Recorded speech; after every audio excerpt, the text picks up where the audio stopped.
Kamusta Capricorn? Welcome to Like a Tarot. Alamin natin ang mensahe na gustong ipaalam sa iyo ng mga cards. Para sa mga bagong viewers, ang reading na ito ay timeless reading. General reading at guide po lamang kaya hindi po magre-resonate sa lahat. Kunin mo lang yung akma sa sitwasyon mo at kung kailan mo ito napanood yun ang start ng 1 week reading para sa iyo. Ikaw na bahala magpalit kung si person mo ito o ikaw.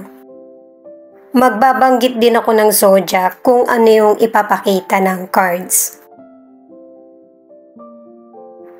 Ang una mong card ay Ten of Swords. Ang zodiac sign nito ay Gemini. Pinapakita ng card na ito na kung meron ka mang opinion sa kapwa mo, huwag mo nang ipilit. May mga tao kasi talaga na baluktot mga tuwiran at saka kakaiba mag-isip. At saka meron din person na pinagkatiwalaan mo pero siya pa pala yung gagawa ng hindi mabuti sa iyo. Pero ito na yung final, kumbaga ending ng situation na paghihirap mo. Itong King of Wands, ang zodiac sign ay Aries. Ito naman ay person mo o kaya family member na naniniwala sa iyo. Pero hindi niya na to pinapaalam sa iyo pero mararamdaman mo na kakampi mo siya. At saka binibigyan ka ng advice ng cards na ito na panatilihin na maging matatag at malakas.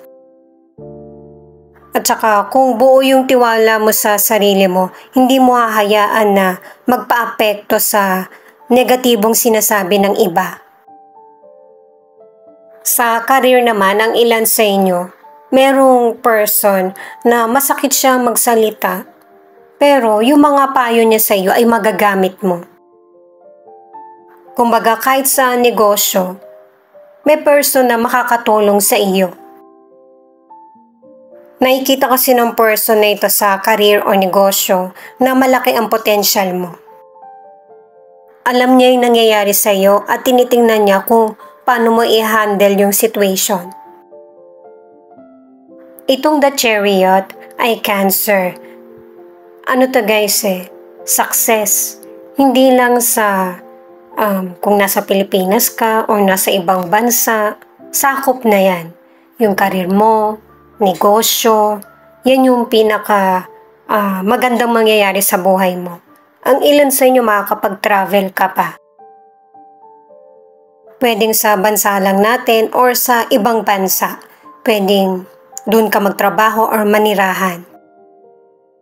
Ang ilan sa inyo sensitive ka at magagamit mo yun. Yun yung magtutulak sa iyo para mas lalong magpursige. Na para wala nang masabi yung iba. Gagawin mo na lang. Yun nga lang, mas swinerte ka. Sa mga single, kung hindi naging maganda yung dati mong relasyon, malalagpasan mo na ito, makaka-move forward ka na sa buhay mo. Ang ilan na nasa relationship, naapektuhan ka sa mga hindi magandang salitang nasasabi sa iyo ng person mo. Itong Two of Swords ay Libra. Merong katotohanan sa buhay mo na hindi mo maharap. At ang advice ng card na ito ay harapin kung ano man yung mga katotohanan na nangyayari sa buhay mo para mabigyan mo ito ng kalma at payapang solusyon. Makakabuti rin na i-open yung issue sa person para mareresolbahan ito. At magkaroon na ng kapayapaan ang isip mo. The Lovers, Gemini. Patungkol yung situation mo sa love or mga bagay na gusto mo. Kumbaga hindi ka makapag-isip ng diretso or hindi ka makapag-focus. Ang ilan sa inyo, kailangan mo talaga ng financial. Maybe nagbebenta ka or nagsasanla. Kung tingin mo may mga luho ka, binabawasan mo na ito. binabalanse mo yung financial mo kasi nag-iipon ka or meron kang pinag-iipunan. At saka, ang advice pa ng cards, huwag kang sumugal sa alam mong 50-50. Yung bang wala kang masyadong detalye. Kung mag-a-apply ka man ng trabaho or mag-i-invest, huwag sa risky. Maging mapanuri o kaya mabusisi para yung financial mo ay mababalanse mo. Makakapag-ipon ka at hindi mababaliwala.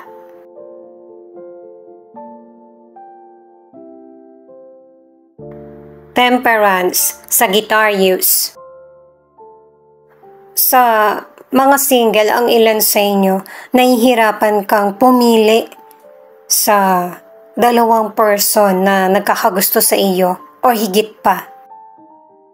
Naiisip din ng person na maging romantic sa iyo. Nai-imagine niya na magkasama kayo, masaya. Pero sa ngayon, nagkakaroon muna ng adjustment sa buhay mo. Iniisip mo kung ano pa ba yung mga mas mahalaga or dapat bigyan ng pansin. Pero nakadalawang cards ka na para sa mga single na darating yung loving na person sa buhay mo.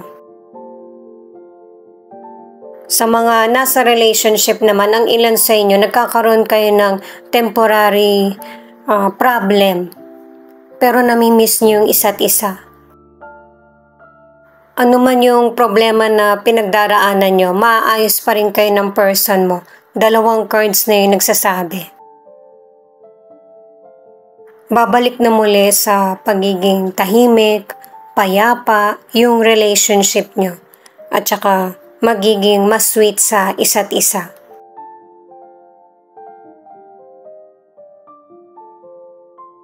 Three of Pentacles, Capricorn, na ang ibig sabihin magkakaroon ng teamwork sa family mo man or sa mga kasamahan sa trabaho or negosyo. At saka, ang ilan sa inyo may posibilidad na mag-aral ka ulit o kaya aralin mo yung career na gusto mong simulan. At nakadalawang cards ka na may mga person na willing suportahan ka or tulungan. Kumbaga, magiging mentor mo para magkaroon ng growth or progress yung buhay mo sa career or negosyo. Ang ilan sa inyo makikilala yung kasipagan mo. The Fool, Aquarius. Nakadalawang cards ka na para sa travel. Ibig sabihin, magsisimula ka muli sa ibang lugar or ibang bansa. May enjoy mo din yung buhay mo at saka magtitiwala ka na sa talas ng kutob mo. Kasi nagkakaroon ng katuparan yung mga pangarap mo. Pero hindi ka pa rin nag-i-expect na malaking milagro. Kundi kumikilos ka lang. Yung bang nagpapatuloy. Kumbaga pinapaubaya mo kay God yung mga magiging resulta ng effort mo. Ang ilan sa inyo sa kalusugan, hindi mo talaga nakakayang mag-diet. Kasi kahit planuhin mo ito, marami kang kaibigan. At mukhang masarap din magluto yung nanay mo or family nyo. Kaya nagaganahan kang kumain. Kaya mo naman kontrolin yung sarili mo para mapangalagaan yung kalusugan mo. Yun nga lang hindi ka talaga makatanggi. At saka nakadalawang cards ka na para sa romantic na person. Pwedeng person mo or potential person. Mag-ingat kasi may pregnancy na card. Kung hindi ka ready, mag-ingat. Itong High Priestess naman, ang zodiac ay Cancer. Ina-apply mo na sa sarili mo yung pasensya at saka yung pagiging kalma. At saka ito rin yung time na nare-realize mo na malaki yung potential mo, kung ano yung talent mo. Para sa ilang single, kung yung potential person ay ready nang mag-commit sa iyo, ikaw yung hindi pa ready. Ang ilan kasi sa inyo, ngayon mo palang nai-enjoy yung buhay mo or pagiging single. At kahit na ganito yung nasa isip mo or pakiramdam, ma-appeal ka pa rin talaga sa ibang person. May susubok pa rin na makarelasyon ka, kahit relasyon lang.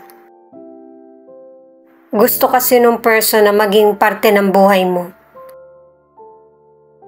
Sa mga nasa relationship naman, merong issue ang relasyon nyo, pero may mga person na tumutulong sa inyo na para malagpasan nyo yung pagsubok na dumarating sa relasyon. At saka ang ilan sa inyo sa relationship, hindi ka lang magaling sa pag-aasikaso, sa bahay, magaling ka rin sa bed. Yun yung isa sa katangian na nagustuhan ng person mo sa iyo. Ang iba naman, yung pagiging malambing mo ang nagustuhan. Pangalawang card mo na ito para sa magical moment na yung mga kahilingan mo or minamanifest sa buhay ay nangyayari.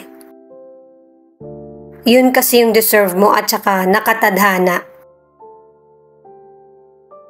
Itong card na ito ay para sa mga single na merong bagong relasyon na paparating sa buhay mo. Ito yung magdadagdag kulay, magpapasaya sa buhay mo. Hindi ito maikukumpara sa nagdaan mong relasyon. Kumbaga, natapos mo na yon. Happiness naman ang darating. Nakadalawang cards ka na para sa make a decision. Pinakita na sa mga cards mo. Pinagpipilian mo kung ano yung makakapagpasaya sa'yo at saka yung tingin mo long term. Pwedeng pang-career o kaya sa love.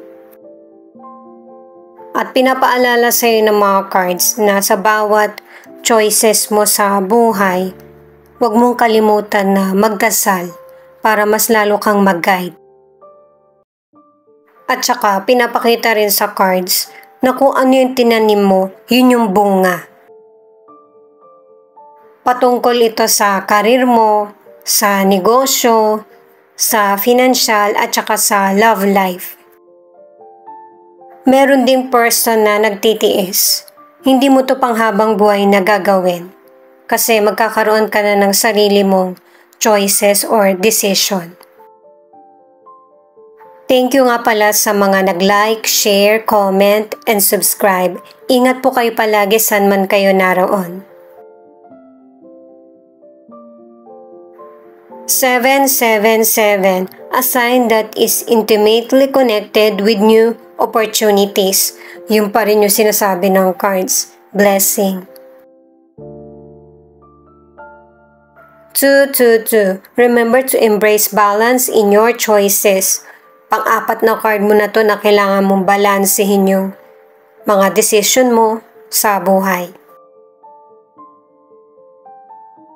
11:11, your soulmate is out there, manifesting you. This person has missed you for a long time and dreams about being with you. Diba, nabanggit ko na rin kanina na pinakita ng cards na namimiss niyo yung isa't isa, kahit nagkakaroon man kayo ng tampuhan ng person mo. At saka ang ilan sa inyo kung meron kayong hidwaan ng person mo or konting problema, yung time ng person mo yung nagiging hadlang sa inyo. Lalo na't ang ilan sa inyo, LDR ang relationship, hindi pa magkapareho yung oras. Kailangan ng adjustment para magkausap or magkasabay.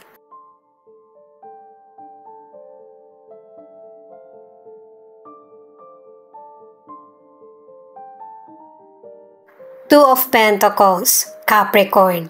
Kahit hanggang dito, may person pa rin talaga na binabalance yung sitwasyon or buhay.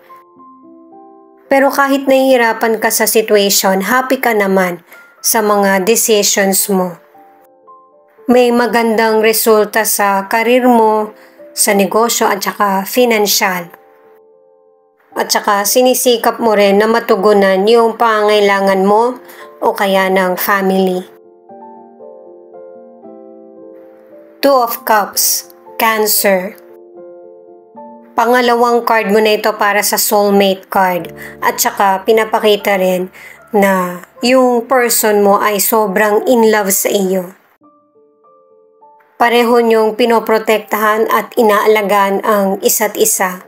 Ang ilan sa inyo magkasama rin kayo sa career o kaya negosyo. Itong The Tower ay Aries. Naka-3 cards ka na malalagpasan mo yung mga trials or challenges na nangyayari or paparating. At saka may paparating man or natapos mo na yung worst na challenges sa buhay mo, mas lalo ka pang lalakas or mas magiging matatag.